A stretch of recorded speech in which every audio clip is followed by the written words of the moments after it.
The sound of heavy rain mixed with sirens slicing through the night.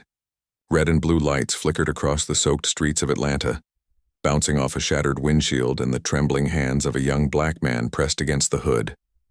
"Don't move," shouted Officer Karen Mitchell, her voice sharp, trembling, not from fear but something darker. Her finger hovered dangerously close to the trigger. The Bodycam footage shook slightly as thunder cracked overhead. "Ma'am, please," the man whispered, rain dripping down his face, mingling with tears. "I didn't do anything." "Shut up!" she snapped, glancing at her partner. He matched the description. But here's where things get real strange. Because what happened next, what that Bodycam caught in the next 30 seconds, would tear apart not just one career, but ignite an entire city. The footage went viral before sunrise. Hashtags flooded Twitter. Protests filled downtown by noon, and everyone was asking the same thing. Did Officer Mitchell cross the line? Or was something being hidden from the world? Cut to the next morning. A pale, exhausted chief of police stood in front of cameras, blinking into the blinding flashlights. "We are aware of the incident involving Officer Mitchell. The department is reviewing the footage." His voice trembled, just enough to tell the world he already knew this wouldn't end quietly. Because behind that routine traffic stop, there was a secret, one that connected this officer, that man, and an old cover-up buried deep inside the department's files. The footage showed more than a confrontation. It revealed truths nobody wanted to face. And as the video spread like wildfire, America wasn't just watching another police incident. It was watching a system unravel in real time. People swore they saw something in her eyes. Fear, maybe. Or guilt. But others said it was hate, and now, the nation's about to find out which one it really was. 3 days before that rainy night chaos, Marcus Reed was just another guy trying to keep his life from falling apart. 27 years old, born and raised on the south side of Atlanta, he worked double shifts at a body shop just to keep up with rent on his mom's old apartment. The kind of dude who minded his business, showed up early and stayed late. Every morning, he'd grab a gas station coffee and nod to the cashier, old Miss Lila, who always said, "Baby, one day you gon' make it out of here." Marcus would just smile, sip the burnt coffee and tell her, "Tryna. Miss Lila, just tryna." His world wasn't glamorous, just loud buses, cracked sidewalks, and the hum of traffic rolling down Interstate 20. But he had dreams, man, big ones. He wanted to open his own custom car shop, paint jobs, chrome work, the whole deal. He'd been saving every spare dollar for years. And then there was Tiana, his girl since high school. She was studying nursing while juggling part-time gigs and keeping Marcus grounded. "You got that fire in you," she'd tell him. "Don't let nobody dim it." But lately that fire had been flickering, because even when Marcus did everything right, it still felt like the world was waiting for him to mess up. He'd been pulled over 4 times in 6 months. Routine checks, they said. Once he was cuffed for matching a suspect's description, released 2 hours later with a half-hearted "our bad." Still, Marcus kept his head low. His mom had drilled that into him. "You don't argue, you don't reach, you don't run," she'd said. "You just get home alive." But across town, someone else was spiraling for completely different reasons. Officer Karen Mitchell, 34, single, 6 years in the force. Her fellow officers called her Iron Lady, partly because of her no-nonsense attitude, partly because she never smiled unless it was for a mugshot. Karen had grown up in rural Georgia, tiny town, old-school thinking. Her dad was a retired cop who taught her that fear keeps you alive. Problem was, she'd confused fear with suspicion, and suspicion with hate. She'd been disciplined twice already for aggressive conduct, but both times internal affairs swept it under the rug. "Karen gets results," her captain said. "Don't mess with what works." But what nobody knew, not yet, was that Karen was under pressure. Her partner, Officer Mike Danner, had been leaking small-time bust videos online for extra cash. TikTok, YouTube, even a shady cop subreddit. Karen didn't like it, but she also didn't stop him. Because deep down, she craved that attention too. The praise, the validation, the clicks. That's how it started. A routine patrol, a slow night, and an idea that would change everything. Mike had said, "Yo, let's film one tonight. Make it dramatic." "People eat that stuff up," Karen smirked. "You trying to go viral or get fired?" "Both sound fun," he laughed. By the time their cruiser rolled past the intersection of Peachtree and Ellis, rain had started to spit from the sky. That's when they spotted Marcus's old Chevy Impala. "Expired tag," Mike muttered. "Pull him over," Karen ordered. But see, that tag wasn't expired. Not anymore. Marcus had renewed it online just 2 days before. The sticker hadn't arrived yet. Still, flashing lights hit his rearview mirror. His stomach dropped. Tiana's voice echoed in his head. "Keep calm, babe. Always stay calm." He slowed to a stop near the curb, hands gripping the steering wheel tight. He'd been through this drill too many times. When Karen approached, her hand rested on her holster. Habit or warning, nobody could tell. "Evening," she said flatly, shining her flashlight through the window. "License and registration." Marcus nodded, moving slow. "Yes, ma'am." "It's right here." She watched his hands like a hawk, eyes darting, body tense. Mike stood behind her, camera quietly rolling, and that's when Karen's radio crackled. Possible suspect in a convenience store robbery. Black male, gray hoodie, driving a dark sedan. Her pulse spiked. Her mind connected dots that didn't exist. She took a step back, drew her gun halfway, and whispered, "He matches the description." Mike frowned. "Karen, chill," but it was too late. Her adrenaline had taken over, and the story that would shake America had already started writing itself.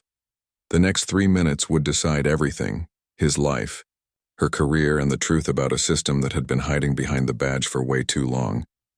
And when that Bodycam footage hit the internet, the line between justice and injustice would blur beyond recognition. Because in this country, sometimes the only thing more dangerous than a loaded gun is a loaded mind.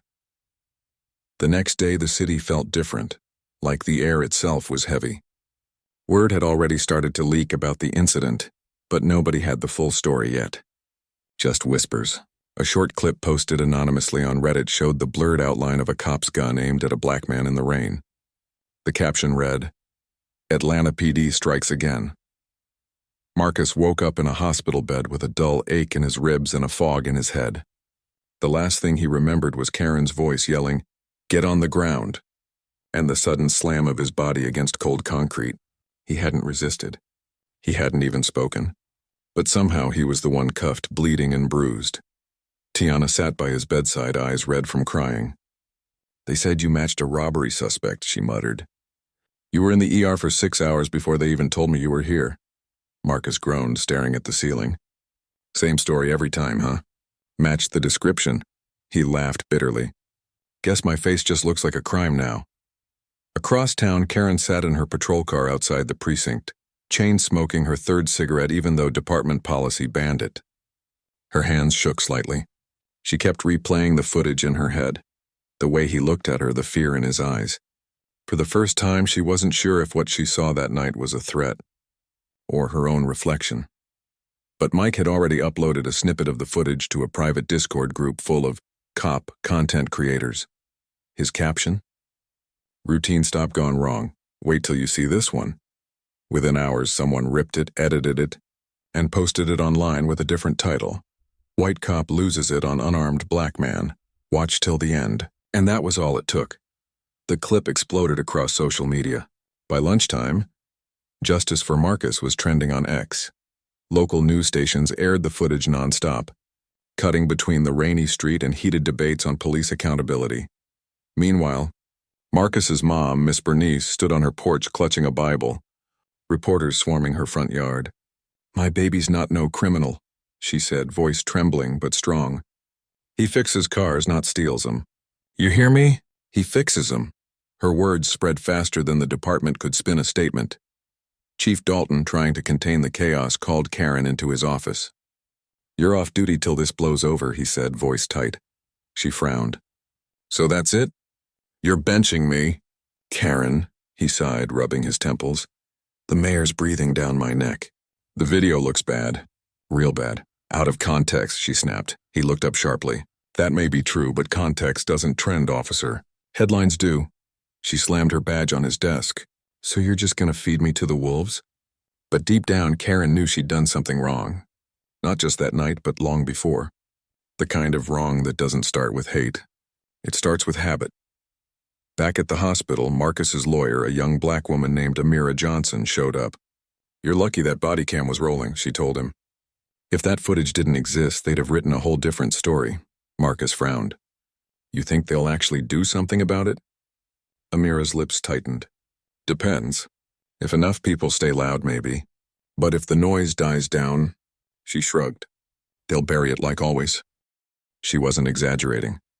Within 48 hours, threads started popping up claiming Marcus was part of a gang.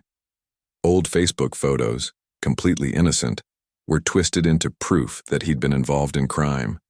Memes, hashtags, even fake mugshots circulated online. The department hadn't released any official statement yet, but someone inside clearly wanted to shift the blame. And while the internet fought over opinions, Marcus couldn't stop replaying that night in his mind. The rain, the light, the fear. The way Karen's eyes had locked on his face like he wasn't even human, he whispered to Tiana one night, You ever feel like your whole life can end just because somebody thinks you look like a problem? She took his hand. You ain't the problem, baby. They are. Meanwhile, Karen's life started to crumble too. Protesters camped outside her house shouting through bullhorns. Killer cop, racist cop. Her neighbors stopped speaking to her. Even her mom called and said, Baby, what did you do? Karen stayed inside, blinds drawn, scrolling through comments that called her a monster.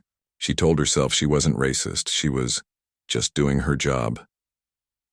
But then she remembered the moment after the arrest, when Marcus had looked at her and said quietly, You didn't even see me, did you?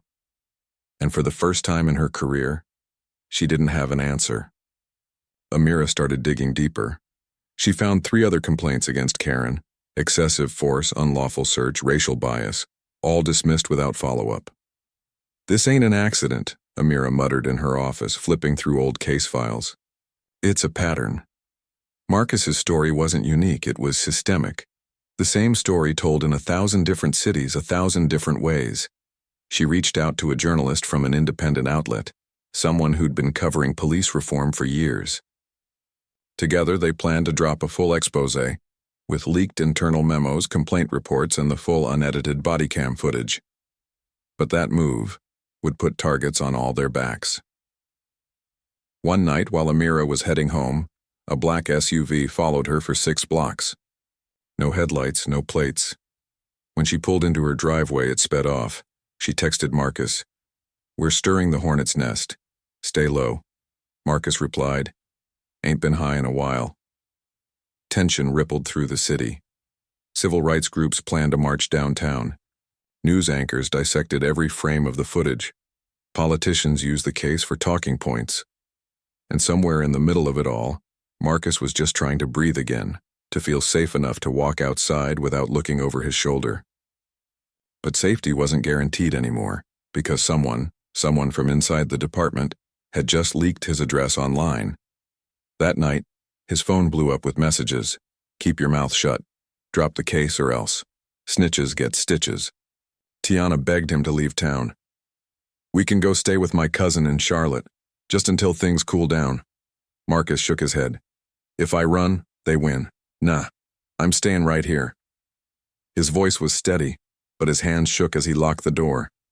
Outside, protest chants echoed through the streets. No justice, no peace. In the distance, a storm rolled in again, the same kind that started all of this. Lightning flashed, rain began to fall, and as thunder boomed across Atlanta, a shadow moved outside Marcus's window. He froze. The silhouette lingered for a moment, then vanished into the night. He didn't know it yet. But this was the moment before the explosion. The calm, before a turning point, that would change everything. Because when morning came, the full Bodycam footage would be released to the world. And the truth? It wasn't what anyone expected. By the time the full Bodycam footage dropped online, Atlanta was already on edge. People weren't just watching, they were feeling it. Every frame showed Marcus frozen under the rain, hands up, pleading while Karen's fingers hovered over her trigger like she was deciding whether his life even mattered. The video spread faster than wildfire. Local news ran it on repeat. National outlets picked it up. Social media exploded. People weren't debating minor details anymore. They were demanding answers, justice, accountability. Marcus's mom, Miss Bernice, sat in her kitchen, shaking her head as she watched the footage on TV. "They gonna pay for this," she muttered under her breath. Her voice was soft but full of fire. "Ain't nobody messing with my baby." Tiana clutched Marcus's arm as they watched the world react. "Baby, look at this. People seeing the truth now." Marcus didn't smile. "Not yet." "Yeah, but this ain't over. Not by a long shot." Inside the precinct, Karen's life fell apart fast. Her phone blew up with angry calls from the mayor, the chief, and media outlets. Officers whispered about her behind closed doors. She'd become the poster child for systemic racism in policing overnight. The chief called an emergency press conference. "Internal Affairs is reviewing all officer conduct," he said, trying to calm the frenzy. "We are committed to accountability." But Karen knew it wasn't just internal affairs or viral footage that had exposed her. It was everything she'd ignored over the years. Complaints filed, patterns dismissed, microaggressions overlooked. This was the system speaking back at her, and it wasn't gentle. Amira Johnson and her journalist contact pushed forward. The exposé revealed not just Karen's misconduct, but also the department's cover-ups. Emails showed supervisors instructing officers to close cases quietly and avoid negative press. Marcus's case wasn't an accident. It was a symptom of a much deeper rot. Across town, protests swelled into a movement. People held up photos of Marcus. Signs read, "No justice, no peace, and Bodycam doesn't lie." The city's energy was electric, angry, but focused. Community leaders spoke about policy reform, demanding bodycam transparency, better training, and real consequences for repeated misconduct. Marcus watched it all, conflicted. He was just a guy who wanted to live his life without fear, but now he was at the center of a citywide reckoning. "I never asked for this," he told Tiana quietly one night. "But I can't look away either." She squeezed his hand. "Sometimes, baby, doing nothing is worse than doing everything. You got this far. Now keep going." Karen, on the other hand, faced a harsh reckoning. Internal Affairs suspended her without pay and began a full investigation. Her lawyer tried to negotiate a deal quietly, but public pressure made it impossible. The media had already painted a portrait of a cop who ignored justice in favor of habit and fear. Even her family struggled with the fallout. Her mother called, voice trembling, "Baby, I don't know what to say. I raised you to be better than this." Karen couldn't respond. For the first time in her life, she felt the weight of her actions, not just as a cop, but as a human being. Marcus also faced backlash. Despite the footage, online trolls labeled him a liar, accused him of playing the victim, and dug up his past to discredit him. It stung, but he drew strength from his community. Local church groups, neighborhood associations, and activists rallied behind him. People shared stories of their own encounters with racial profiling. One night, after a long day of interviews and planning next steps with Amira, Marcus sat on his porch, staring at the city skyline. "Feels like the whole world's watching, but nobody's really seeing," he muttered. Tiana wrapped an arm around him. "They see you, babe, and they hear you. That's what matters." The city wasn't healed yet, and the storm wasn't fully gone. But for the first time, Marcus felt a spark of hope. The system was flawed, yes, but exposing the truth had started a ripple. And in Atlanta, ripples sometimes became waves. As the dust settled, Karen finally gave a statement to the press. Her words were carefully measured, almost robotic. "I regret my actions. I realize the impact it had on Mr. Reed, and I accept the department's investigation." But no apology could erase the fear she caused. Marcus's community knew it, and the nation watching knew it. Yet the story wasn't about one officer or one man. It was about systems, habits, and accountability. Marcus's courage, the body cam, and the community's persistence had exposed it. By the end of this chapter, Marcus and Tiana stood together at a local rally. Rain drizzled down like that night, but this time it felt cleansing rather than threatening. People around them chanted, banners waved, and phones recorded every moment, not for virality, but for history. Marcus looked up at the sky, rain dripping down his face. He didn't know what tomorrow would bring, but he knew one thing: staying silent was never an option again. The night Marcus had been dreading arrived. The streets of Atlanta were soaked, slick with rain and buzzing with sirens, drones, and the constant hum of social media alerts. Every corner felt alive with tension. Every shadow seemed like it could be hiding danger. Marcus had agreed to meet a city council representative and a group of activists at a public hearing.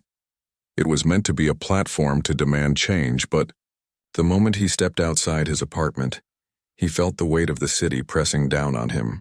Cameras followed his every move, some journalists respectful, some vultures hungry for drama. "Y'all ready for this?" he muttered to Tiana as they navigated through the crowd. Her hand in his gave him a bit of grounding, but he could feel his pulse thrumming like a bass line in a trap beat, fast, relentless. When they arrived at City Hall, the first signs of trouble were obvious. Protesters had been gathering for hours, shouting chants, waving signs. On the other side of the barricades, a small group of counter-protesters jeered, holding flags and placards with slogans that sliced through the atmosphere like knives. Karen Mitchell was there too, escorted into a separate hallway guarded by police. Her eyes scanned the crowd nervously. Every camera pointed at her felt like a needle piercing through her chest. She hadn't anticipated this public confrontation, not at this scale, not with the city watching. The hearing began, voices echoing in the grand chamber. Marcus stepped up to the podium, drenched from the rain, hair plastered to his head. The room fell silent. All eyes were on him. He spoke with the raw honesty of someone who had lived it, someone whose trust had been repeatedly shattered. "I didn't do anything wrong," he said, voice steady but tight with emotion. "But every day it feels like the system is built to see me as a threat. I've been pulled over for nothing. I've been accused for nothing, and tonight I'm here to make sure my story isn't ignored anymore." Tears glistened in Tiana's eyes. Marcus wasn't just telling his story. He was telling millions of people who had no voice that they were not invisible. Then came the moment that would make every person in that room hold their breath. Karen was called to testify. Her face, pale and strained, was projected onto the big screen behind the podium. Every movement she made was magnified for the city to scrutinize. "Officer Mitchell," the council member said sharply, "explain your actions on the night of October 8th. Karen's hands shook as she clutched the microphone. I thought he matched a suspect. I thought he posed a threat." Her voice faltered, breaking mid-sentence. The entire chamber hung on her next words. Marcus felt his chest tighten. This wasn't just a hearing anymore. It was the collision of two worlds, one built on fear, one built on survival. Someone from the audience shouted, "Bullshit! You saw a man scared for his life and pointed your gun." The protester's voice reverberated, cutting through the official monotone. Karen blinked, trying to maintain composure. I acted in what I thought was self-preservation," she stammered. Marcus's jaw clenched. "Self-preservation?" He spat, voice rising with anger that had been simmering for months. "You pointing a gun at a man who did nothing wrong is self-preservation? Or is it just the system protecting itself while people like me, we get scared for our lives every day?" The room shook with murmurs. Some people nodded in agreement, some whispered in shock. Outside, rain pounded against the windows like a drum roll of judgment. Karen's facade began to crack. Her eyes darted across the room, landing on Marcus. And in that moment she realized, fully and terrifyingly, that this wasn't about her career anymore. This was about the lives she had put at risk, the community she had betrayed, and the truth she had ignored for too long. Suddenly, a commotion erupted outside the chamber. Someone tried to storm the barricade, masked, angry. Police shouted orders, drew weapons, and pushed the intruder back. Marcus froze. Tiana grabbed his arm. "It's okay, baby. Stay calm," she whispered, but the tension didn't leave the room. Every eye was wide, every heart beat loud. Marcus's story had ignited something far bigger than a courtroom hearing. It had touched the nerves of the entire city. Karen finally broke. I was wrong," she admitted, voice small but undeniable. "I see now. I see how wrong I was. I am sorry, To Mr. Reed and to anyone I've hurt." The room stayed silent for a moment, the weight of her words sinking in. Some people cheered softly. Others shook their heads. Some were crying. Marcus, chest heaving, looked at her, eyes steady. He didn't feel relief. He felt the power of truth standing tall, the reckoning of years of injustice finally meeting exposure. Outside, the rain had eased to a drizzle, the storm breaking not only over the city, but in the hearts of those watching. Cameras recorded every word, every reaction, and in that moment, Marcus realized the fight wasn't just about him anymore. It was about every person who had ever been silenced, dismissed, or treated as less than human. The climax wasn't about victory. It was about confrontation, accountability, and raw, unfiltered truth. And for Marcus, Tiana, and the city, it was a moment that would be remembered long after the rain stopped. Because in the end, injustice had been exposed. Fear had been challenged. And the world had seen what too many had tried to hide. Weeks had passed since that stormy night and the explosive city council hearing. The city of Atlanta still buzzed, but now with a cautious energy, part hope, part reflection. Marcus and Tiana stood together on their porch, watching the sun rise over a city that had been forced to see itself in a mirror it couldn't ignore. The Bodycam footage had sparked reform talks, policy reviews, and community action groups. Karen Mitchell had been suspended under investigation and facing serious consequences. The department had promised changes, mandatory bias training, Bodycam transparency, and stricter oversight. But Marcus knew the work didn't stop with words on paper. Still, he felt a flicker of hope. The power of truth had proven itself undeniable. People rallied not just for him, but for everyone who had been dismissed, targeted, or silenced because of the color of their skin. Social media wasn't just a place for outrage. It had become a platform for accountability, activism, and change. Miss Bernice finally smiled again. "Y'all made 'em listen," she said, gripping Marcus's shoulder. "You stood up. That's all that matters." Marcus nodded, taking it in. He realized the fight wasn't about revenge. It was about exposing injustice, protecting the next person, and ensuring that silence wasn't the default anymore. Tiana squeezed his hand. "You did good, baby. You turned fear into power." Marcus leaned back, eyes scanning the skyline. "It's crazy, T1 Bodycam. One day, one choice to speak up, and look at the ripple it made." The city had learned something important too, that justice isn't automatic. That accountability requires courage, persistence, and the refusal to look away.